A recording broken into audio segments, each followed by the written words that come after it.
Здравствуйте, уважаемые телезрители. Мы продолжаем наш разговор по космофилософии. Цикл наших телепередач, как вы знаете, «Познай самого себя» или «Уроки космофилософии» с Муратом Мусабаевым. Сегодня у нас в гостях автор ряда книг по космофилософии, социальный мастер, публицист Мурат Мусабаев и Михаил Стародубов. Добро пожаловать на нашу передачу. Вот, Мурат, скажите, пожалуйста, вот вообще, что такое космофилософия? Как это понять? Вот, что оно из себя представляет? И вы себя считаете космофилософом. Что это? Кто вы такой, да? Вот мне часто задают вопрос, а вы мусульманин или кто? И вот как бы ожидают такого прямолинейного ответа, чтобы я сказал, нет, я вот ваш, я тот. Или я там, допустим, иудей или кто-то. Вот если представить себе два берега реки, вот на одном реке иудаизм, христианство и ислам. То есть единая религия находится, а на другой стороне реки иудеи, христиане, мусульмане. На самом деле там одно и то же. И просто это одно и то же люди называют иудаизмом, с одной стороны, другие называют христианством, третьи называют исламом. Потому что сами они себя позиционируют иудеями, христианами, мусульманами. Так вот, космофилософия – это мостик от этого берега реки туда, к пониманию единобожия, пониманию, что религия едина. И вот, чтобы они пришли к этому единству, не делясь не то, что между собой, а еще и внутри себя, мы должны через этот мост космофилософии пройти и к пониманию, к полному абсолютному пониманию, что говорится об одном и том же. И вот это называется космофилософом. Поэтому, если бы ответить на вопрос, я сказал бы, что я иудей, христианин, мусульманин, индуист, буддист одновременно. То есть в одном лице. В одном лице. Все. Для меня нету различий. А вообще-то, Мурат, вот есть такой закон отрицания, да? Закон диалектики, где вот новое отрицает старое. Вот. То есть Аллах, или как Бог, Он сначала дал книги Забур, потом Тору, потом Библию, да, Евангелие, а потом уже в конце Коран дал. То есть предыдущее все время отрицается. Мы же так понимаем это. А вот в чем тогда различие, если все это одно и то же? Есть различие в этом? На самом деле это последовательность, и никакого отрицания нету. То есть, если взять Новый Завет, он абсолютно не отрицает Ветхий Завет. Он его просто детерминирует, он более углубляет понимание. Дополняет, да? Дополняет. Священный Коран, он как бы дополняет собой, сказано, ни там, ни в другом, ни в третьем вообще не сказано о том, что кто-то отрицает что-то. Это абсолютно единое знание, но степень нашего невежества по мере огрубления человеческого сердца, по мере того, что человек углубляется в плотские категории и уходит от духовных символов, приходило вот это знание. Одно дополняющее другое, в единой цепи. Поэтому и пророк Мухаммед, он себя ставит в ряд этих пророков. И Откровение, как Священный Коран, как последнюю книгу вот этих откровенных знаний. А пророки – это уста Бога на земле, или говорящий разум иначе, к которому мы должны прийти. А обычные верующие люди – это люди рассудка, люди от эго, поднимающиеся по ступеням рассудка, раскрывающиеся для себя эту истину. Вот в веках все время искали, да, алхимики, философский камень и эликсир жизни. И вот сразу от рассудка представление, что это какой-то физический, значит, камень, которым нужно обладать. Или это какая-то жидкость, вот как эликсир, которую можно увидеть. Да ничего подобного. Ведь здесь сказано, если ты познал природу мыслей, вообще как это рождается, суть информационного поля, вот если на научном языке, то ты обрел философский камень. А если ты познал суть мира чувств, то ты познал эликсир жизни. Вот я сейчас даже момент такой приведу из Евангелия, да? Духовный путь есть путь внутри человека. И вот в Евангелии от Иоанна, глава 14, стих 4:12 сказано, это Иисус отвечает, да, Фоме. А куда иду? А куда я иду, вы знаете, и путь знаете. Фома сказал ему: Господи, не знаем, куда идешь, и как можем знать путь. И Иисус сказал ему: Я есть путь, и истина, и жизнь, и никто не приходит к Отцу, как только через меня. Если бы вы знали меня, то знали бы и Отца моего, и отныне знаете.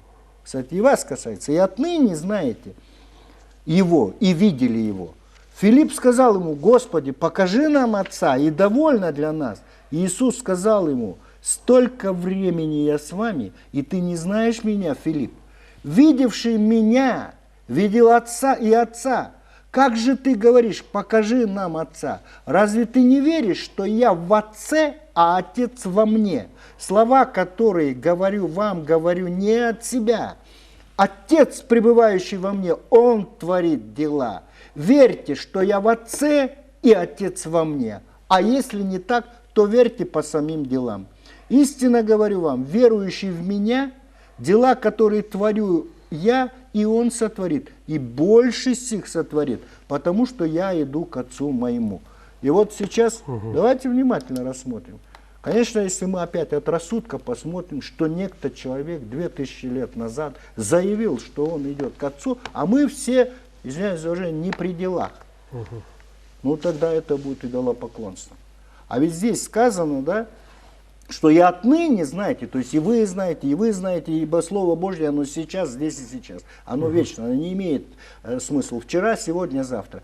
И как раз потому, что мы уже с вами, по крайней мере, приняли то, что Иисус Христос детерминирует, символизирует человеческое подсознание, или то, что мы называем дух.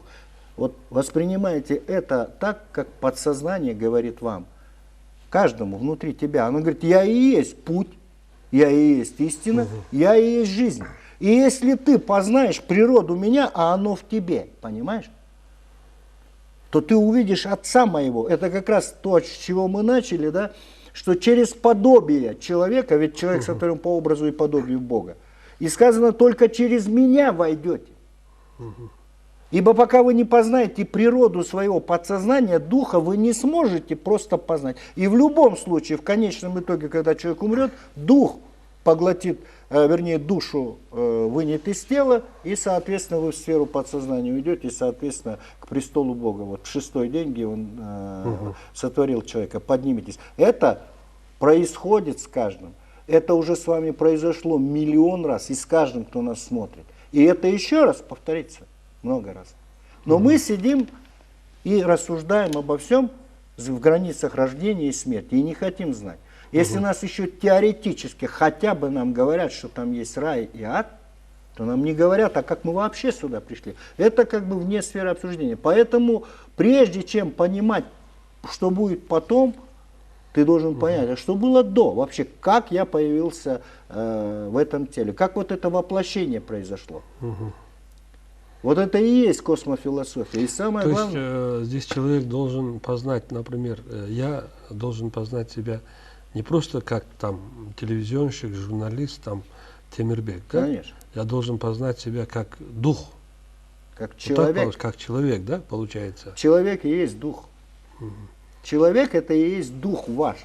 А тело ваше это всего лишь я ваше. Это ваше понимание себя как я. И вы сразу о себе начнете кучу рассказывать. Я кыргыз, я живу там, у меня образование такое, у меня жена такое. Это всего лишь ваше видение и положение от рождения до смерти. Но изначально вы сотворены каждый человеком. Сирич дух. А с наших категорий это подсознание. И вот почему он сказал, да, вот смотрите, Отец, пребывающий во мне, Он творит дела. Верьте, что я в Отце и Отец во мне. А если не так, то верьте по самим делам. Вот как мы можем верить по самим делам? Да простите меня, я об этом говорил. Вот вы сейчас сидите, да, и дыхание, каждые 4 секунды, вдох, выдох. Миллиарды клеток обновляются, обмен веществ, пищеварение происходит, клетки отмирают, восстанавливаются, волосы растут, ногти. Эти же дела творит через подсознание, как он говорит, Отец творит. Прямо здесь и сейчас, вот сидит телевидение, смотрит нас человек, и в этом дело. По самим делам судите, по процессу жизнеобеспечения, что позволяет вам смотреть эту передачу, анализировать что-то, понимать или не понимать, принимать или принимать. Если у вас не происходит через подсознание процесс жизнеобеспечения, дела, которые творит Отец. И он и говорит, и ныне, отныне знаете его. И вот через вот это можно узнать. Но наш внешний ум, телесный ум, это внешний ум. Это как бы тот глубинный разум, вынесенный на периферию. И вот когда мы вынесли органы восприятия через периферию, это зрение, осязание, обоняние, слух там. Да, вкус. И вот и эго, как то, чему это все служит, что направляет. Вот эти, как раз если взять, допустим, Чон Казат, мы об этом говорили, да, 6 ханов, заговор 6 ханов, это и есть эти 6 ханов. Когда Иисус Навин вокруг Иерихона ходит, 6 царей объявляют ему войну. Когда Лота, племянника Авраама, украли кто? 6 царей украли. И Авраам вдогонку пускается и отбивает его у 6 царей. Это как раз и есть. Если взять символику Авраам разум, а Лот рассудок, то его и увели, украли эти 6 царей. А разум пускается вдогонку. Вот здесь уже ключ, символика. Да? И он отбивает от чего? От нашего восприятия. А вот мы глазам верим, а вот мы ушам верим. А вот мы вкусу, осязанию, обонянию и эго, который направляет на это все, то есть на внешнее восприятие. Соответственно, оно тогда как бы ослабляет духовное восприятие, внутреннее переживание человека, разум. И вот как только мы к этим пониманиям приходим, вот сейчас то, что я сказал, да, вот, например, допустим, я хотел бы через такое. Вот все равно вы себе скажете, я мусульманин, да, а я вам читаю из Нового Завета. Вот то, что прочитал, что я есть путь и истина и жизнь. И у вас сразу, как и у многих, допустим, кто мусульман, протест. Ну как это я путь? А теперь это подсознание, это и есть дух, человек, Адам, о котором сказано, да? И через него воплощение сюда, в тело, жизненный путь происходит, дыхание, обоняние, осязание, все, о чем я говорю, да? И он говорит, верьте, что я в Отце.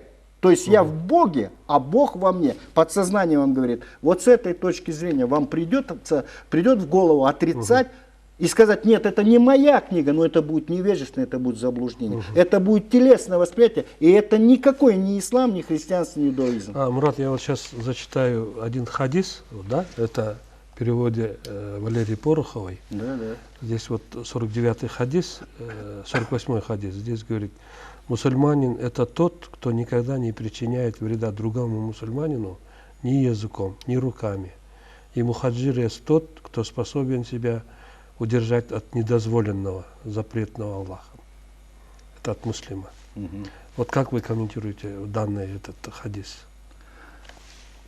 Когда вы открываете в себе разум, и когда рассудок начинает подчиняться разуму, вы становитесь мусульманином. А разумный человек, он никогда не причинит... В данном контексте мусульманин это человек, живущий разумом. Верующий в духовные категории. А разум это есть что? Это есть свет, отражающийся от духа в нашей самосознании есть. Разве может тогда человек разума объявлять санкции один другим? Объявлять там, допустим, один другого там войну объявлять, или еще он никогда не причинит. Человек, руководствующийся разумом в жизни, что и подразумевает, детерминирует слово мусульманин в данном случае. Он понимает взаимосвязь с подсознанием, с духом, а понимает взаимосвязь с подсознанием как связующую верфь, сказано в Коране, да? Держитесь крепче за его связующую верфь. И вот в данном случае для нас является разум, это то, к чему мы должны прийти. Разум связан с связующей верфью с подсознанием, подсознание связующей верфью с Вселенной связано, как часть Вселенной. Да? Может ли человек причинить, именно человек, как дух, как разум, причинить другого? Между ними будут отношения межчеловеческие. Ассаламу алейкум, понимаете? А если же он спустился в сферу рассудка, еще на самую последнюю ступень, там, где буйствует эго, Он будет объявлять джихад вовне, не внутри себя вести джихад. Он будет причинять, он будет голову отрезать, он будет одевать пояс, взрывать себя и мстить этому миру. А может ли человек разумно это сделать? И вот эго, это как раз, когда через наше «я» идет. А я вот такой весь, и вот те, кто такие же, как я, разделяют со мной. Все, кто не я, не станет мною, мои враги. И вот поэтому значит, он не может вообще называться мусульманином. Это просто, скажем так, имитация и извращение ислама и понятия мусульманин. Потому что он человек неразумный. Он руководствуется только своим низшей ступенью рассудка и эго. Он точно так же христианин, да? Точно так же называть себя можно как угодно, ибо на кончике языка черти танцуют, говорить. То есть говорить можно что угодно. А вот вопрос казаться кем-то и быть кем-то, это совершенно разные вещи. Вот поэтому надо быть, а не казаться, надо быть мусульманином. Или там иудеем, а в общем это называться, но подразумевать космофилософию.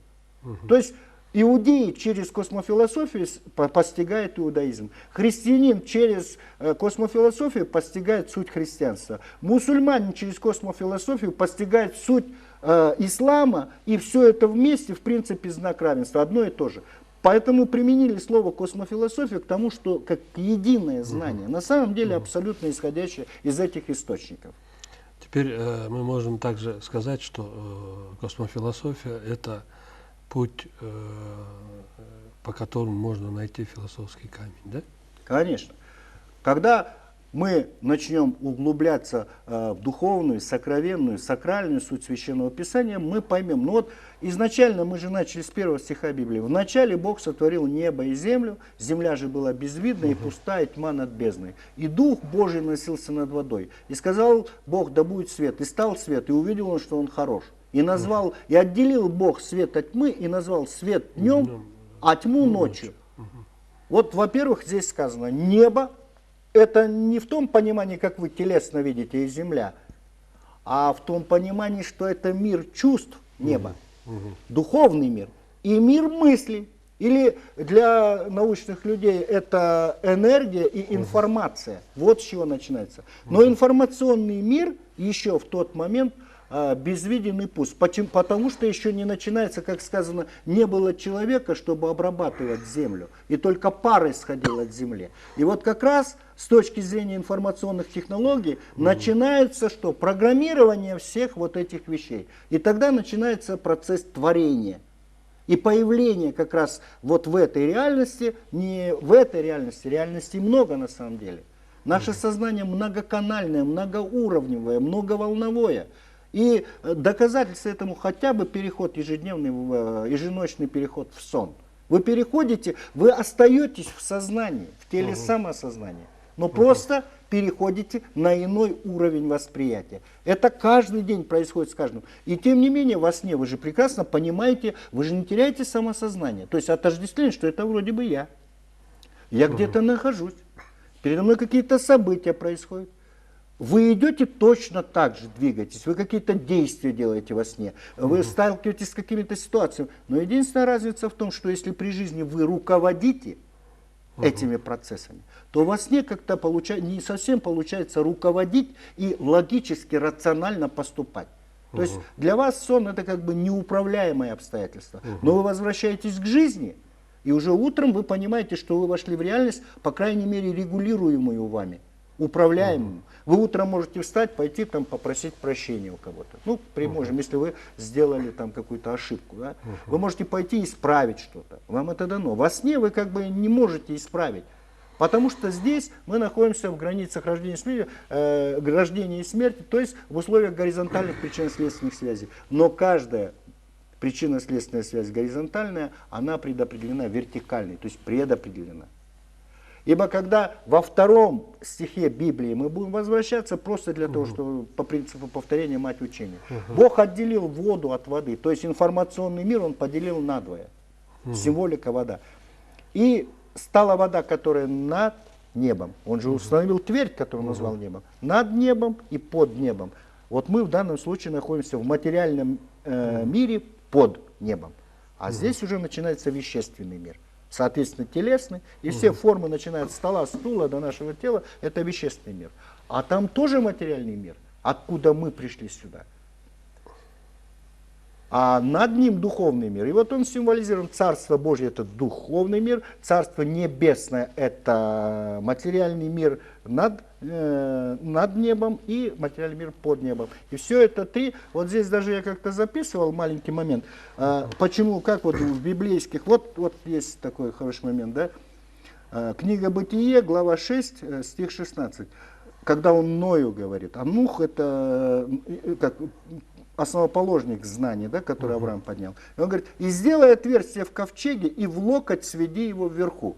И дверь в ковчег сделай сбоку. Устрой в нем нижнее, второе и третье жилье. Вот эти все три вида жилья у нас есть. То есть это есть в нас сфера подсознания, да, неопознанная нами. Потом второе жилье это самосознание, и вот телесное. И поэтому дальше, поскольку сыновья, дочери это все символы, ключи. Сыновья это те силы внутри человека, которые в нем есть, но они еще, он их не познал, а познание символизирует рождение. И поэтому у Ноя рождаются три сына, Сим, Иафет и Хам.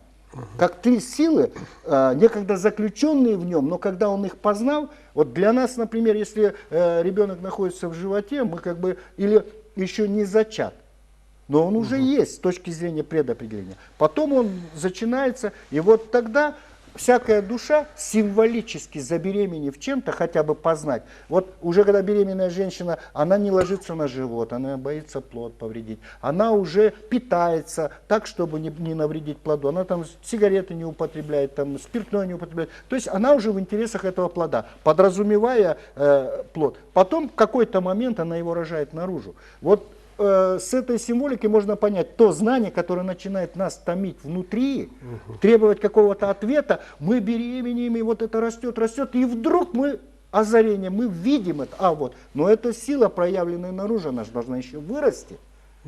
И вот как может родитель влиять на ребенка, мы те силы, которые мы познаем, мы должны в себе растить, ну как детей, влиять на них, воспитывать. И вот рождается три сына. Это три уровня восприятия. Хам, вот слово хамство, от слова хам, это невежество и заблуждение. Он символизирует как раз нижнее жилье, то есть плоть. Вот оно, нижнее жилье, плоть непосредственно. И вот это плотское восприятие, по сути дела, это хамство, невежество. Потому что он руководствуется вот этими 5 царями, осязание, обоняние, зрение, слух и шестое эго, да, вот, которое приводит в единство. А дальше у нас вот это смятение есть, да, и аффект. Это как раз наше возникающее томление. Томление сопровождается страстями. И вот нас кидает в крайности. Мы стремимся к Богу, что-то узнать. Потом думаем, да ну к чертовой матери, вот реальная жизнь, надо сюда вернуться. Здесь надо кушать, пить, за свет платить, за квартиру. И только третье, верхнее жилье, это тот уровень, да, нашего рассудка, который называется Симом. Там, где мы уже начинаем действительно стремиться к духовным категориям, да, и вот если Сим же старшим назван, Иафет, потом Хам. И вот познав вот это через ключи, через символы, мы понимаем, что это касается и атеиста, и иудея, и христианина, и мусульманина. Поэтому Тора, как фундамент, мы должны с нее прийти, и потом, как бы, когда люди растеряли понимание единобожия, приходит Иисус. И вот представьте себе, если бы он в те времена говорил категориями современными. Ну и он бы сказал тогда, ваша сфера подсознания есть дух. Это есть Адам, но Адама никто не родил. Его сотворил Бог, но он в вас. Следовательно, он кто? Он Сын Божий. И он через себя олицетворяет, вот это Сын Божий. Теперь, поскольку самосознание является производным от сознания, да, от подсознания, да, он является откуда? От человека тогда, поскольку человека Бог сотворил, а самосознание, значит, Сын Божий и Сын человеческий. И вот он, выражая вот эти категории, обращает это вот в эти символы. И через себя как бы начинает являть это, объяснять своим ученикам, апостолам дальше. И все, что происходит дальше, вот дальше, везде, никто не пойдет к Отцу, как только через меня. Или я в Отце, а Отец во мне. И дела творит Он. Он как раз рассказывает о том, что происходит в сфере энергии, информации. Энергоинформационная структура нашего головного мозга, что в ней происходит на современном языке. Так, тогда вопрос возникает. Вот Миша говорит, я атеист. Да? Миша, тебе непонятно, о чем я говорю? Мне абсолютно понятно. Конечно, возникают вопросы, и это нужно принять еще Да. к себя, потому что вы говорите совсем другими Я терминами. говорю о том, чего ты знать не можешь, потому что правое и левое полушарие головного мозга, это даже ученые знают, это атеисты утверждают. Конечно, О том, что это энергоинформационное поле, да, и человек тоже по подобию является энергоинформационной структурой, что на религиозном языке называется духом и душой, ты тоже этого не можешь знать. Не знать, вернее. Конечно. Правильно? И если ты говоришь об информационном поле, ну ты понимаешь, что основой информации все равно мысль является, правильно? Да. Ибо если нет движения мысли, то не происходит то, что ты называешь размышлениями, да? Опять же. То есть получается то, о чем я говорю, знаешь ты. Да, конечно. Хотя бы ты мог назвать себя я православный христианин, как их миллионы православных христиан, они понимают, да неважно, католики они там или протестанты, лютеране. Зачем вы разошлись и разорвали символические одежды Христа, единое знание, разорвали, и каждый со своим клочком сидите, и теперь доказывайте, вот мы красивые, а вы некрасивые. Мы умные, а вы не умные. Мы правы, вы не правы. Мы верные, вы неверные. И так каждое. Я бы по большому счету назвал это все сектантством. Какая разница в секте 1000 человек или в ней миллиард человек? Это все равно секта. Почему? Потому что в отрыве находится. И весь мир к катастрофе приближается во всех аспектах, начиная политических, экономических, только по одной и той же причине. Разрыв. Вот в истоке был как раз вот этот разрыв, раскол. Вавилонская башня, да? Когда они вышли на равнину Вавилонию. Равнина это что? Равнина это наш современный быт. Горы символизируют в Писании, это возвышенное духовное знание. Поэтому всегда Иисус восходит на гору. Он поднимается на гору всегда. И даже когда он взял с собой Иосифа, взял, кого он еще взял, Иоанна взял, он поднял их на гору. И там он преобразился. Тоже Моисей поднимался на гору. 10 заповедей оттуда же принес. Да. И Мухаммед тоже самое. И Мухаммед поднимался на гору. То есть мы символически, вот 3 жилья, верхнее, нижнее, второе и третье, нижнее жилье, да? 3 То этажа. есть верхнее жилье это символизировано горами, на которые поднимается Мухаммед, Моисей поднимается на гору. Да? Равнина это наша суета житейская, вот бытейская. Мы живем, надо купить, продать, все. А низина, то, что хаму соответствует, это наши все агрессивные состояния. Это все, где мы недовольны, мы начинаем джихады объявлять, мы начинаем санкции друг другу объявлять, мы начинаем претензии предъявлять. Вот муж с женой живут на равнине, у них нормально, на работу ходят, с работы дети. Потом падают в низину, то есть на низший уровень своего же самосознания падают, а дальше у них начинают сковородки лететь, семейный бокс, они начинают там разводиться, сходиться, выяснять отношения, изменять. Все. Это всего лишь те 3 уровня нашего телесного самосознания, это и есть тот ковчег. Ковчег не деревянный, не ищите телесное самосознание, не просто тело. Ибо если нет телесного самосознания, эфирного тела, не появится вот это тело, потому что основы нет, на чем его сделать, понимаете? Это предфизическое состояние. Но ковчег вроде бы ищем, практически его все времена искали, этот Ноев ковчег, да? И вроде бы есть информация, что его нашли в горах Арарат, вот. А вы говорите, его нету. То есть телесного такого деревянного ковчега нет, да? Там, оно в каждом человеке в ковчеге. Там, где человек родился, неважно в какой стране мира, даже на сеновале там родился, вот это его Арарат. Понимаете?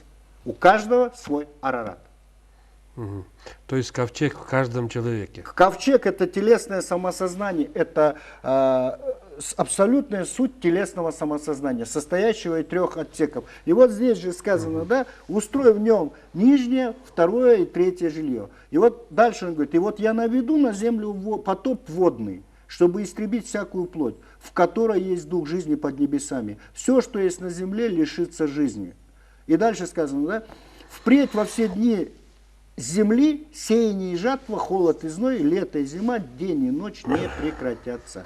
Вот здесь совершенно не сказано о природных явлениях.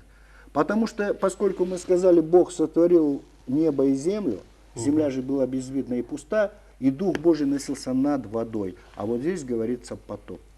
По сути дела, если вот на простой язык перевести категории, у нас вот эта вода телесного самосознания, она затопила, и все мы сейчас находимся на дне. А если мы на дне, по символике, по ассоциации берете, мы утопленники, мы мертвые. И только тот, кто понял природу своего самосознания, ковчег собрал, он что сделал? Он всплыл. Поэтому Дух Божий над водой носится, он всплыл к духовному миру. Христос, выйдя из воды, крестился. При крещении Иоанна Богослова вышед из воды, на него Дух сел. И он ходит что? Пешком по воде. Правильно? То есть в данном случае нас не интересует плотский смысл хождения по воде, то, что левитация. Нас называют, если ты ходишь уверенно по верху телесного самосознания, а вот его ученик Петр, он был еще не готов мыслить духовными категориями. Он все-таки мыслил телесными категориями. Поэтому он говорит ему: Равви, можно я к тебе пойду? Он говорит: иди, Петр, ко мне. И вот Петр, пойдя по воде, начал тонуть. То есть телесное восприятие, телесные категории начинают его, вот как вы мне говорите, а вот там Арарат ищут, а вот там ковчег ищут. Вот это телесные категории. И Петр что? Начинает тонуть.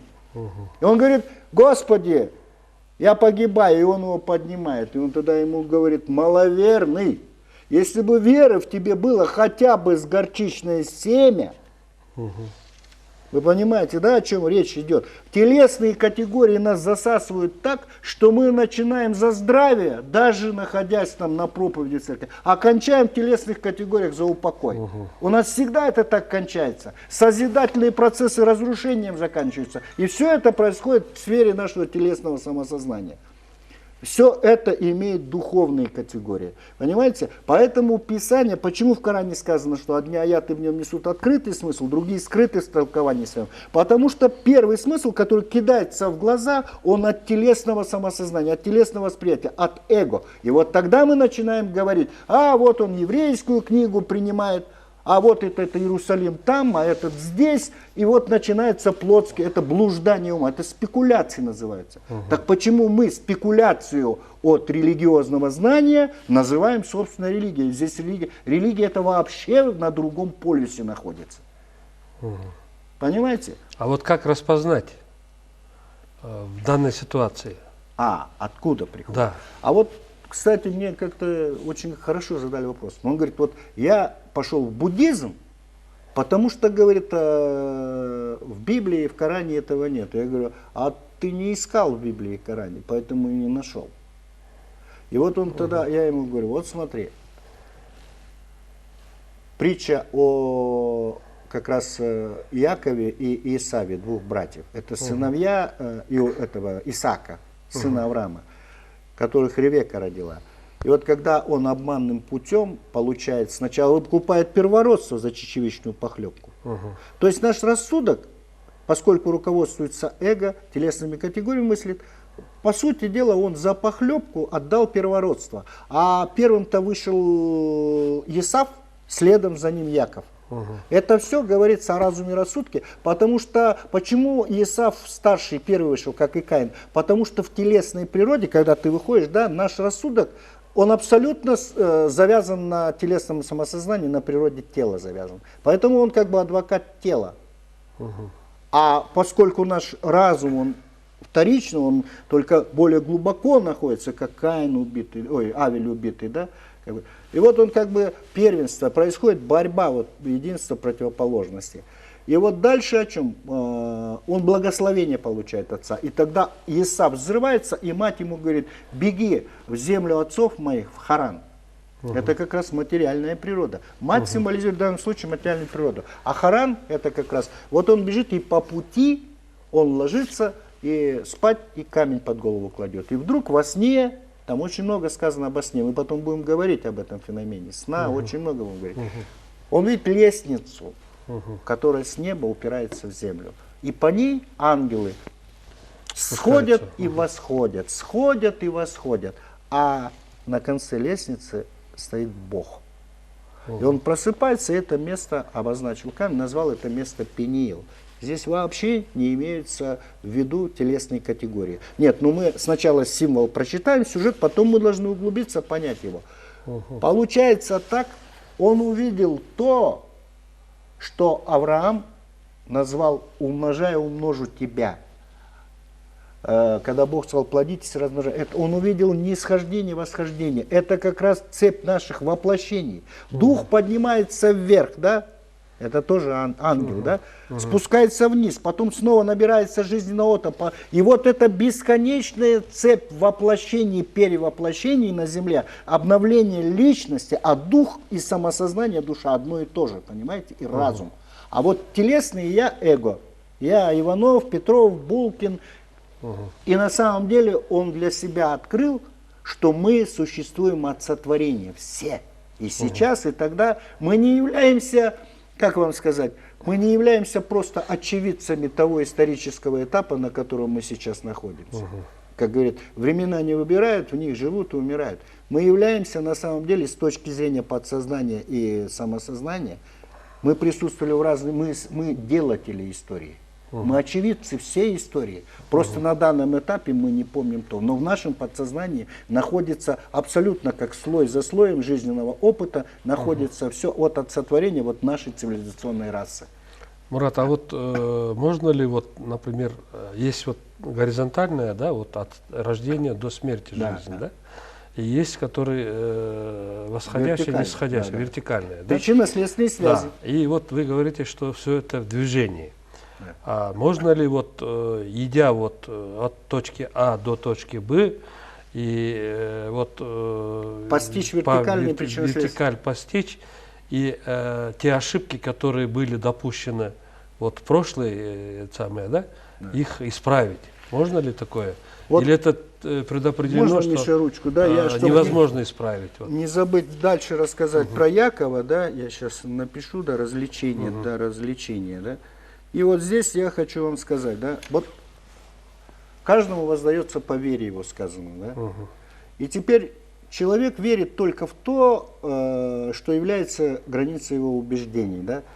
И вот здесь я примерно говорил так, да, вот этот вертикаль. Вот я живу, да, смотрите, вот здесь условно назовем, вот плюнул в лицо, минус 11, это мой грех, да. Опять шел, у кого-то украл кошелек, да, минус 12, назовем это так. Вот здесь я взял, избил кого-то, да, вот здесь руку сломал, минус 14, все. Когда я пришел, в моей подсознательной памяти вся эта программа, я запрограммировал себе будущее. Вот это и есть движение. То есть в этой жизни запрограммировал будущую жизнь, сеяние, да? И жатва происходит. Вот, ну все, христианство сеяние и жатва. Вот Иисус и детерминирует. Поэтому получается своими, во-первых, получением обстоятельств жизни, то, что в исламе предопределение, я жатву собираю. Я не могу обойти, меня не обойдет то, что я себе запрограммировал. Но выбором своим я делаю новый посев на будущее. И именно это создает феномен того, что мы называем пространство и время. То есть, если, значит, засеять семена добра, в будущей жизни получишь добро. Непременно. Или наоборот. Всякое зло, худое древо принесет тебе худые плоды, доброе древо добрые плоды. Твой хлеб, почему кыргызы говорили, да, сагат таш тыргыткан адамга кайра аш тыргыт. Да? То есть кидающий в тебя камень, ты кидай ему назад. Да, да, ты ему возвращай. Почему? Да потому что это к тебе вернется. Всегда вернется к тебе. Око за око, зуб за зуб. Во Вселенной такое равновесие. И этот закон мироздания, названный законом Тора, он осуществляется в голове каждого человека. Даже если он сейчас в подвал залез и говорит, не хочу передачу смотреть, в Бога не верит. Вот здесь вот, Мурат, есть такой еще хадис, да, вот, от Абду Масуда, говорится в Бухаре, это среди заветов, переданных людям пророками прошлых времен, есть следующее: если у вас нет стыда и совести, то поступайте, как знаете. Да. Вот такой уникальный хадис, вот, оно как раз, если нет стыда и совести, то поступайте, как хотите. Да? Вот. Ну, как это можно комментировать? А это свобода воли и выбора. То есть тебя как бы Писание и То есть, религиозное знание если мотивируют... посадишь семена вот добра, Да, да, то плоды будут добрые, да? да. Если нет, то ты худо посеешь, получишь худо, да? Ну вот как сказано, зерна и плевелы, да? Мгм. И вот посадил, говорит он, семена, и вдруг пришел враг человеческий, это антихрист, да? Или сатана, античеловек. И он что делает? Он нас искушает, и, соответственно, мы сажаем семена плевелов. А потом, говорит, начал и вместе расти. И дальше сказано, да, что он говорит, хозяин, господин, может, мы вырвем плевел? Он говорит, не надо, оставьте. Потом я пришлю жнеца, и он, когда жатву соберет, говорит, он пшеницу соберет в житницу мою, а зерна свяжет и отправит в огонь, в ад. Это все внутри нас происходит. Все наши вот эти причины и следствия. И вот я хотел бы сказать, да, когда я иду и мне холодно, мой ум мне кричит холодно, сразу увидел снег и мне холодно, да, я в это верю, потому что это для меня реальность. Теперь я захотел есть, у меня импульс, я хочу есть, и в это я верю в голод. Почему? Потому что это для меня реальность. Неважно, что там есть, пить, одеваться, обуваться, все, для меня это является реальность. И в это я верю, да, соответственно этому, когда я здесь совершил на минус 11, надо что сделать? Надо меня привести к равновесию, да, закон так работает, подсознание так работает. Минус 11, минус, в скобках минус 11. Скобки раскрываем, минус 11 плюс 11 равняется 0. И вот если я вот здесь рисовал точку, вот здесь я кого-то пнул, пошел по кругу, я вернусь к этой точке с противоположной стороны. И Я кто-то должен... тебя пнет. Да? Конечно, пока я свой пинок не заберу, так закон работает космический вас. И если кто-то думает, что он пнул самого себя, придет и поймает обратно противоположное психоэмоциональное состояние. И поскольку его не хватает, чтобы верить во что-то априори, да, не связанное с практиком, в это верит, и тогда, получается, Бог тебя раскаивает, помимо твоего разумения, что это происходит, раскаяние. И поэтому сказано, вот когда мы это приводим в ноль, а ноль есть мир чувств, это есть любовь, да? Вот любовь поглощает в себя всякое зло. Христос все грехи человеческие, как искупитель, Он искупил тебя и привел к нулю. Вот здесь ты испытал противоположное состояние. Вот здесь у тебя украли, минус 12 плюс 12, вот здесь тебя избили, вот здесь тебе, поэтому сказано, да, ведущий в плен будет уведен в плен. Убивший мечом будет убит мечом. Ведь если мы в горизонтальной плоскости скажем, мы можем кучу примеров привести и начать гопак танцевать друг перед. А где вот он убивал, вот он прожил, его никто не убил. Тогда получается это неправильно. Сказано, ведущий в плен будет уведен в плен. А мы говорим, вот он ввел в плен людей, он дожил. То есть он в этой жизни кого-то в плен ввел, конечно. а в следующий он будет уведен в плен. Да? И сказано, да, ты не выйдешь оттуда, да, вот как он говорит, пока не выплатишь все до последнего квадранта. И он дальше о чем говорит Иисус? Я не пришел отменить закон, ибо этот закон и в подсознании, и во вселенной это все, да, но пришел исполнить его. Ибо истинно вам говорю, пока не придут небо и земля, а Бог вначале сотворил небо и землю, то есть энергоинформационное пространство, причинно-следственные связи же останутся, да? То есть пока не прекратится вот это вот действие причинно-следственных связей, он скажет, все исполнится из этого закона до последней йоты, до последней черты. Но мы-то к этому относимся от хама, от тела. И мы говорим, да ладно, да ладно, да ладно. Да вот это вот, да ладно. Многие имамы, там, когда с ними разговариваешь, они отрицают вот эту теорию реинкарнации, о чем вы сейчас говорите, да, перерождение. Вот отрицается. И говорят, оно и отрицается в христианстве. Как это объяснить? Я тоже такое слышал. Вот то, что тоже возникает реинкарнация, по то есть перерождение, оно как бы в буддизме, там, в кришнаизме, вот это все, как теория, как мировоззрение вот, кришнаитов, там, буддистов, а в этих в единобожии этого нет, говорят. Как вы знаете, я вам объясню, это очень просто на самом деле. В зависимости это зависит от того, от чего судит человек. Если он судит от хама, а это плотское самосознание, да, это ваше эго, или это ваше телесное я. Телесное я действительно живет один раз. То есть Иванов Иван Иванович или Булкин Иван Петрович, как этот, как я, как Родился, родился, умер. умер. Он живет действительно один раз. Это нижнее жилье. Для него нет реинкарнации. Он прожил один раз, и он, если и при... А когда мы говорим о перерождении, я это так называю, перерождение, да? Ведь когда дух и душа, отцовское и материнское начало, Ева и Адам, как, и потом порождают они разум и рассудок, Каин и Авель, да, они приходят, они же крайний плод создаются, они же плодятся и размножаются. И вот в этом размножении они создают новый плод. А потом новый, и каждый раз плод живет один раз. Вот как яблоко отжило свое, упало все, но от этого же дерева и процесс этот не прекратился. Обновление листвы, новый плод. Это же опять символы, это язык мира, который нам говорит о приливах, отливах. Через все это он нам говорит. Поэтому в Коране везде сказано, что все вокруг вас. Вы просто не видите эти знамения. А вы ищете каких-то чудес. А вот покажите мне. Вот мне очень интересно, да, еще вот такой вопрос.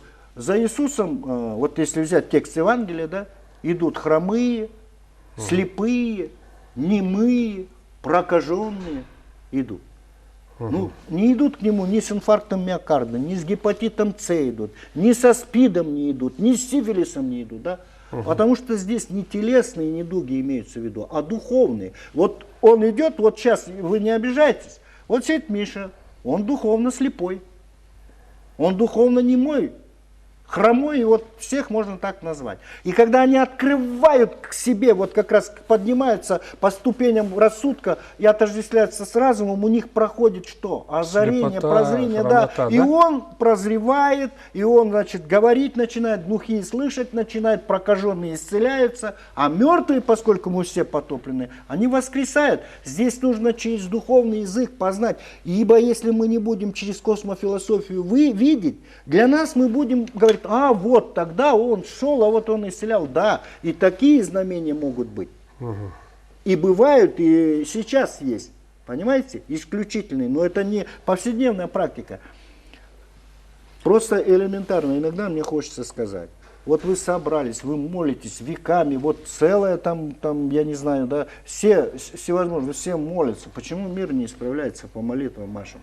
Потому что телом молитесь, через телесное самосознание молитесь, через эго молитесь. И вся ваша молитва, да, Господи, дай мне, дай. У нас вообще мысль существует по принципу дай. Она воплощение ищет, материализация. Мысль сама, информационное поле, для того, чтобы вот через программу реализоваться, оно живет по принципу дай, дай, дай, дай. Но мысль без чувства не имеет возможности жить. А чувство без мысли не влечет за собой смерти. И вот когда энергия откликается на чувство, оно дает ему жизнь, и как раз оно живет, чувство по принципу только живет на. То есть чувство живет вот так, возьмем, оно брать не может. Вот, так же невозможно, брать можно. Значит, мысль живет по принципу дай, дай, а чувство живет по принципу на. Энергия живет по принципу на, а информация живет по принципу дай. И вот это соединение дай. На. И вот когда Иисус говорит, если бы вы знали, что значит милости хочу, а не жертвы. То есть получается энергоресурс наш, он хочет отдавать себе в милость, в созидание, но не в разрушение. Иначе, если бы он вынужден, сказано, стучите и вам откроют. Ищите и обрящите. Действительно, но если маньяку в голову приходит мысль там чудовищная, он отождествляется с ней, и он ищет реализации, материализации, кого-то убить, зарезать. Его очень долго разум отталкивает.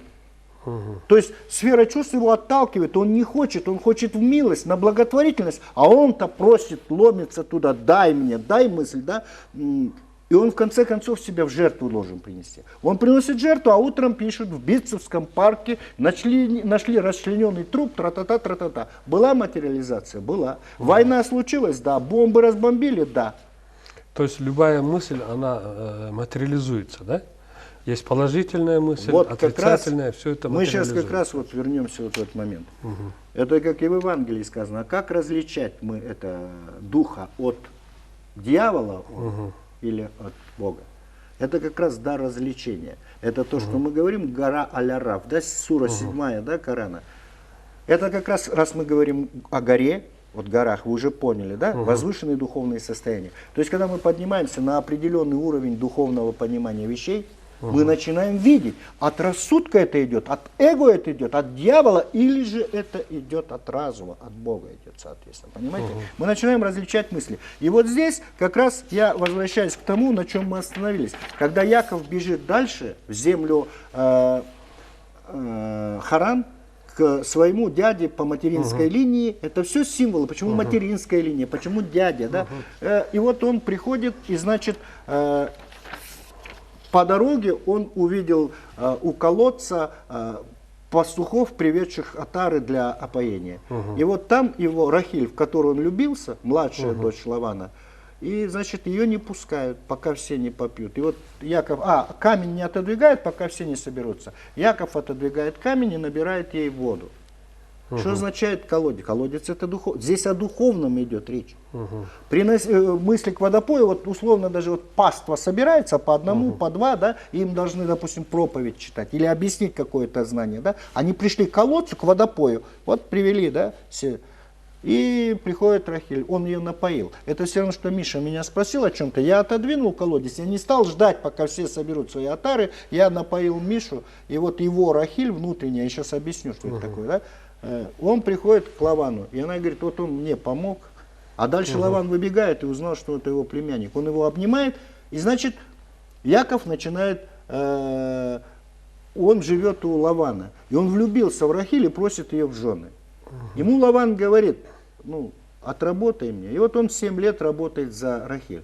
Но в ночь, когда надо было ему уже отдавать, он подложил ему старшую дочь Лию. И он женится на Лии. Утром он обнаружил подмену. Он говорит, пока у нас старшая дочь не выйдет замуж, младшая не должна об этом думать. И он еще 7 лет работает за Рахиль. Да. Это все символы. Теперь дальше что происходит? Рахиль ему говорит, тебе надо попросить у отца моего награду за труды твои. И тогда Лаван говорит, бери все, что хочешь. Бери из скота моего. И вот там есть овцы белые, коричневые, там, черные. Только такой-то масти должно быть. И он сказал так, я не возьму, я говорю, возьму только то, что крапчатое. И только темных ягнят. Крапчатое, да? Вот это как раз как крапленая карта. Условно, Лаван говорит, бери любые карты с моих рук. Но они все однозначны, мы же вообще однотонно судим. Для нас коричневый, вот этот прав, верный, неверный, вот этот русский, вот этот киргиз, вот это у нас все однотонное. Мы не понимаем, а то, что за этим может быть. И тогда он просит крапчатых ягнят. То есть он просит дар развлечения, чтобы различать вот эти мысли, да? А поскольку там, по символике это надо ассоциативно мыслить, поскольку он говорит о том, что он понимает, Лаван, как человеческое эго, что в основном у человека мысли однотонные. Белое, серое, черное, от плоти судит, да? И он понимает, что потомства крапчатого почти нет. И он себя обрекает на нищету. Кто? В данном случае ищущий разум, пути к Богу ищущий, да? И тогда он говорит, пожалуйста, бери. И он говорит, более того, если ты увидишь у меня в стаде хоть одно некрапчатое животное, ты, говорит, можешь обвинить меня в воровстве.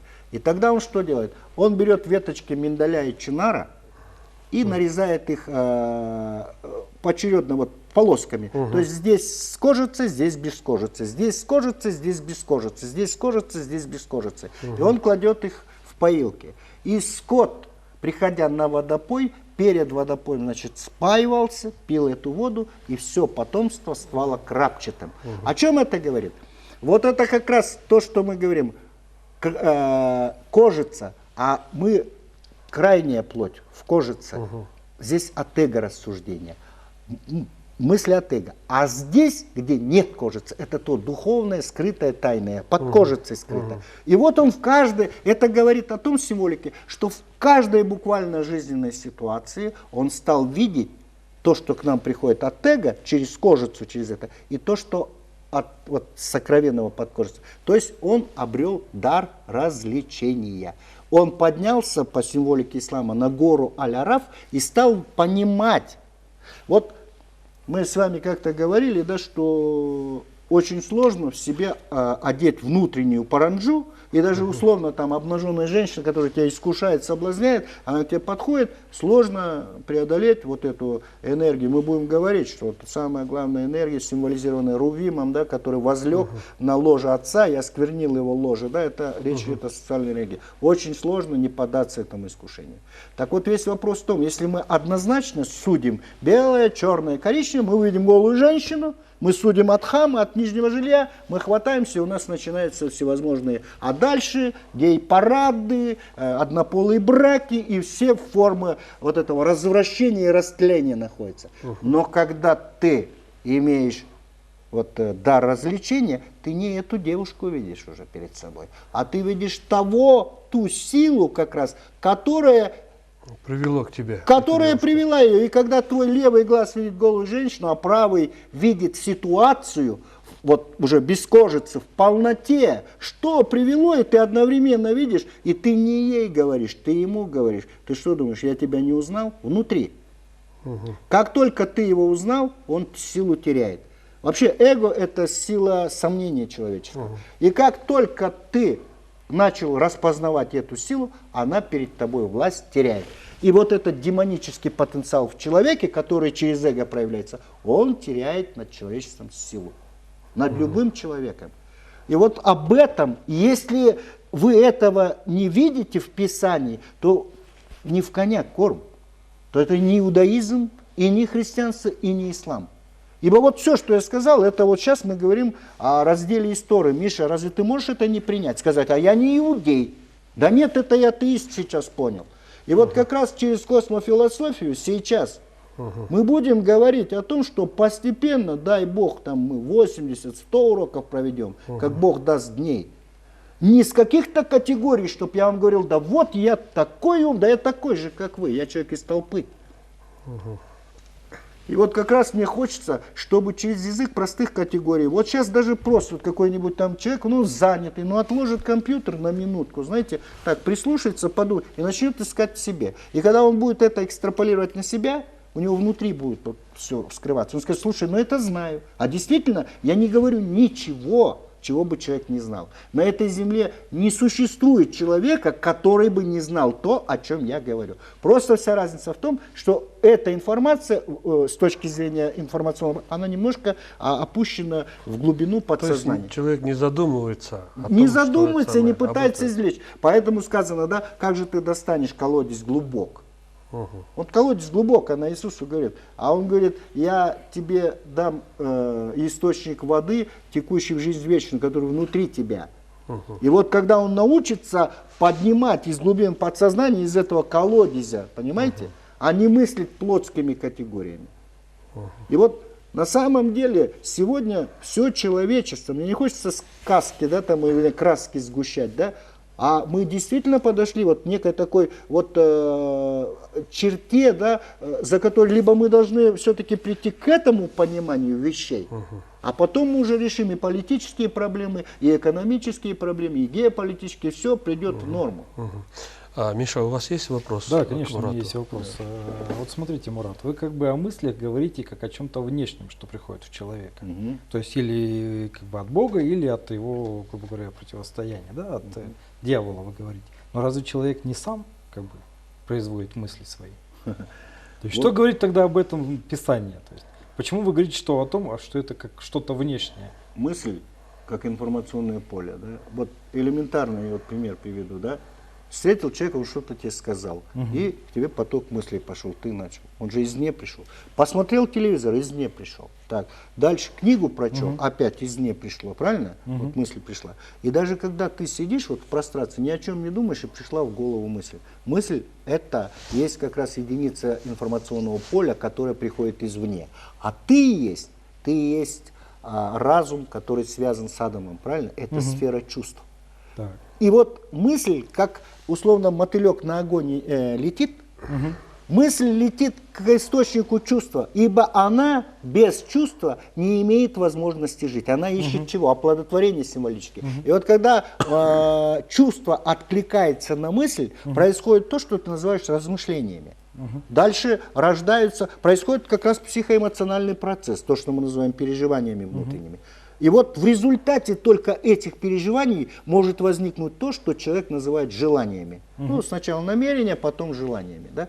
И только желание является причиной того, что ты встал, что-то сделал. Стакан воды выпил, или пошел, там, дом построил или космическую ракету. Вот поэтому на той передаче, вот, Миша, когда тебя не было, да, мы говорили о том, что человеческий ум работает в алгоритме, да, мысль, чувство, желание, действие. Мысль, чувство, желание, действие. Только это настолько молниеносно проходит, что мы не можем разделить вот этого. А всегда мы должны знать о том, что в истоке была мысль, которая просила чего? Жизни от чувства, и в результате процесс оплодотворения произошел, родилось желание и произошло чудо. Это так каждый человек работает. И вот как раз вот суть вот этого места в Писании о том, что он, приходящий на ум мысли, как скот на водопой, он стал что?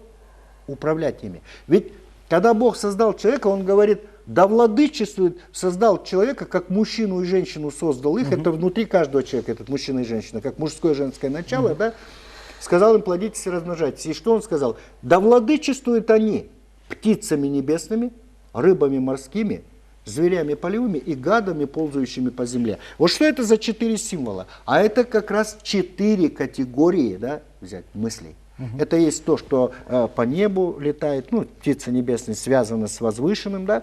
Есть рыбы морские, это вот как раз то, что, допустим, ну, обычные вот такие вот мирские там мысли, да, наравне.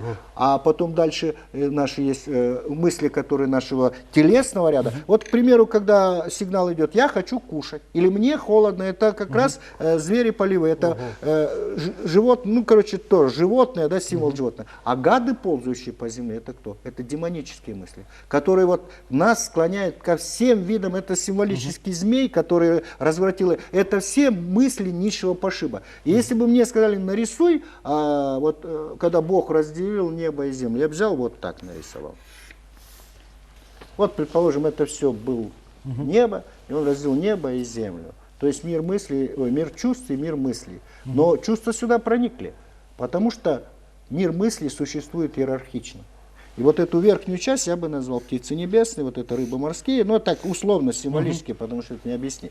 Так вот, самый низший, вот самый как гады, ползающие по земле, это есть категория вот этих мыслей о всевозможных наших извращениях, которые только приходят в голову. Но что самое интересное, в каком положении мир находится, если мы, говоря о толерантности, проповедуем гомосексуализм как нормальное явление. Браки мужчин с мужчинами, женщин с женщинами. Мы опустились тогда в иерархии в этой, да, на самое дно. На самом деле человечество сейчас на дне. И самое главное, если хотя бы мы еще там 50 лет это скрывали назад, да, ну как-то считали там неприличным, мы сегодня это начинаем пропагандировать. И самое интересное, через такие благовидные, это же сатана, да, под благовидными предлогами демократизации, какого-то открытого общества, каких-то дурацких идей, да, мы начинаем пропагандировать здесь. Я хотел даже до принятия закона. Да. Вот в парламенте обсуждает этот вопрос. Темирбек, я хотел бы, да, вот сказать такую вещь. Один раз был такой уникальный момент. Меня пригласили сразу в на 2 собрания. И вот в одно я не пошел, а там как раз проблему хиджаба, ислама обсуждали где-то на телевидении. Я пришел сюда, здесь сидят, знаешь, как президиум, женщины, и они как раз обсуждают о том, что уроки сексопатологии надо вести в школу как можно раньше, тем лучше.